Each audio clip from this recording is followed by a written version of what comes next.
first step towards achieving your dreams is having the right coach.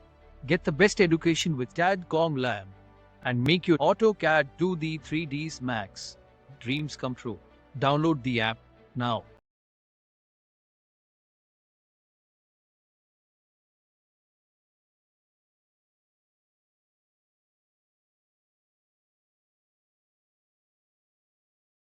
फिर होस्पोस हो जाती है, समझ में नहीं आता। इसीलिए आर्किटेक्चर पार्ट में इसीलिए कॉल आउट्स को यूज़ करा गया है, डिटेल कॉल आउट को यूज़ करा जाता है ताकि आप उनको मार्क करके अलग सेपरेटली शो करा सकें सिस्टमेटिक वे। चलिए स्टार्ट करते हैं आज बेसिक पार्ट। लास्ट क्लास में हमने डिस्कस किया था और मटेरियल्स के बारे में बात करेंगे कि हम लोग प्लानिंग को कैसे स्टार्ट करेंगे, एक बेसिक प्लान क्रिएट करने का कॉन्सेप्ट क्या होगा और किन किन बातों का हमें ध्यान रखना होगा।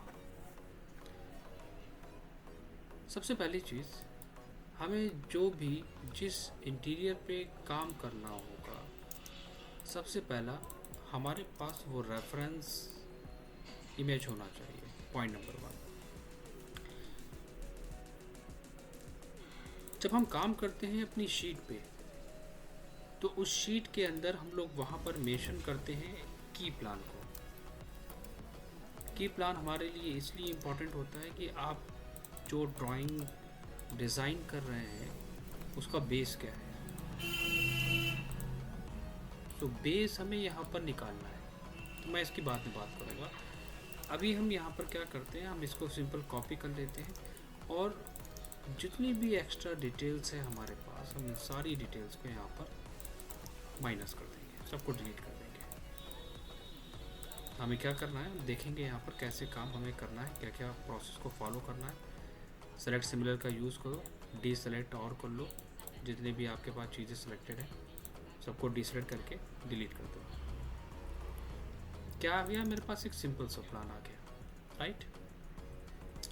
तो मुझे की प्लान की ज़रूरत क्यों पड़ती है, क्योंकि जब हम प्लानिंग स्टार्ट करते हैं तो उस प्लान में हम एक की प्लान देते हैं जहाँ पर हम मेंशन करते हैं किस पर्टिकुलर एरिया पे हम वर्क कर रहे हैं। तो की प्लान हमें हर एक चीज़ में देना होता है, चाहे वो फ्लोरिंग हो, चाहे वो आपका प्लानिंग हो, या फिर वो फर्नीचर लेआउट हो। इसलिए मैंने इस एरिया को यहाँ पर निकाला है, राइट। आप यहाँ पर क्या करोगे, आप बाउंड्री कमांड का यूज़ करोगे, पिक पॉइंट, और जितना भी इंटरनल एरिया है आप उसको सेलेक्ट कर लोगे। ये हमारा एरिया सेलेक्ट हो गया।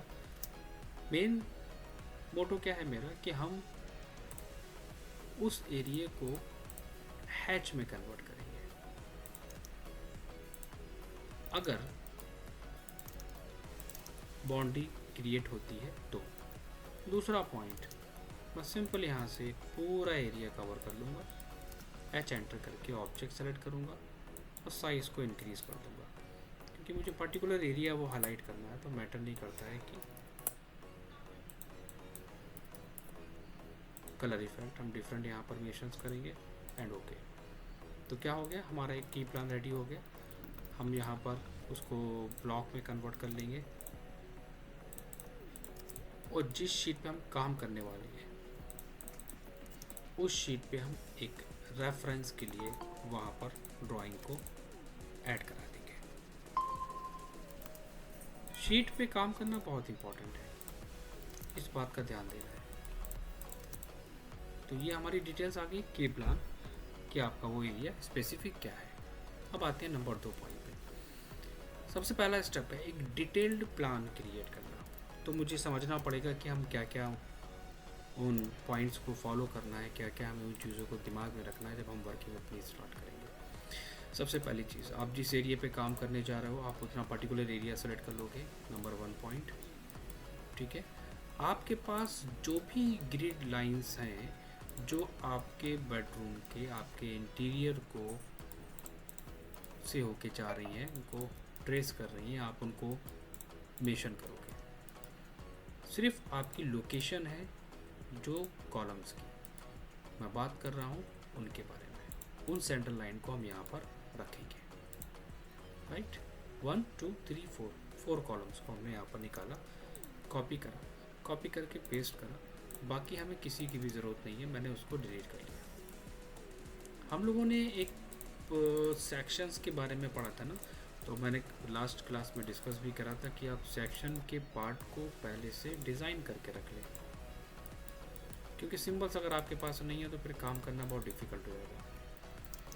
तो एक एक सिंबल्स को बना के रख लेते हैं ताकि हम लोग फास्ट काम करें, ठीक है।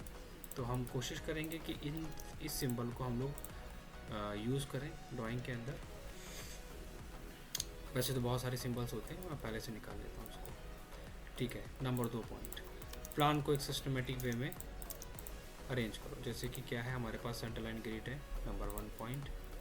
तो सेंटर लाइन ग्रिड को हम यहाँ पर क्या करेंगे, शॉर्ट रखेंगे, हॉरिजॉन्टल एंड वर्टिकल, पहला पॉइंट। और सेंटर लाइन ग्रिड हमें सिर्फ यहाँ पर मेंशन करने की ज़रूरत नहीं होती है, सेंटर लाइन ग्रिड एक्चुअली हमें एलिवेशंस के अंदर भी मेंशन करनी होती है, तो वो भी बहुत इंपॉर्टेंट पॉइंट है। क्योंकि एलिवेशंस का मतलब सिर्फ एलिवेशंस नहीं होता है, आप जहाँ से जो ऑब्जेक्ट निकाल रहे हैं, जो ऑब्जेक्ट आप डिज़ाइन कर रहे हैं, तो उसके साथ जितने भी ऑब्जेक्ट हैं, कॉलम हो चाहे कोई भी हो, उसकी डिटेल देना बहुत इम्पॉर्टेंट है।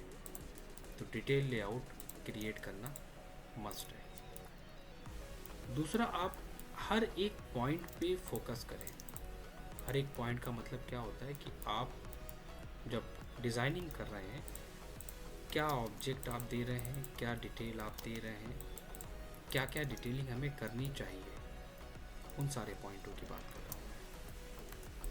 सिर्फ प्रोजेक्शन लेके लाइन को लेके ड्रॉ करना ही एलिवेशंस नहीं कहलाता है, ठीक है। पॉइंट नंबर 2, तो मेरे पास जितने भी एक्स्ट्रा पार्ट थे, मैं थोड़ा थोड़ा लेके चलूँगा ताकि सभी लोग इस पर काम करते हुए चलें। मैच कराओ ऑब्जेक्ट को, फर्स्ट सेकंड, जितने भी ऑब्जेक्ट हैं हमारे वॉल के कलर से, मैंने सबको मैच करा दिया है, राइट। और मैं गाइड करता रहूँगा कि हमें प्लान को कैसे बनाना है और क्या क्या चीज़ें देनी है। प्लानिंग अगर आप कर रहे हो तो प्लान के अंदर कलर कॉम्बिनेशंस का बहुत ध्यान देना है। एक बात का ध्यान रखना, कलर कॉम्बिनेशंस हमारी प्लानिंग के लिए बहुत इम्पॉर्टेंट है। वही चीज़ आप यहाँ पे भी ध्यान देंगे कि कलर कॉम्बिनेशंस पे फोकस करना है।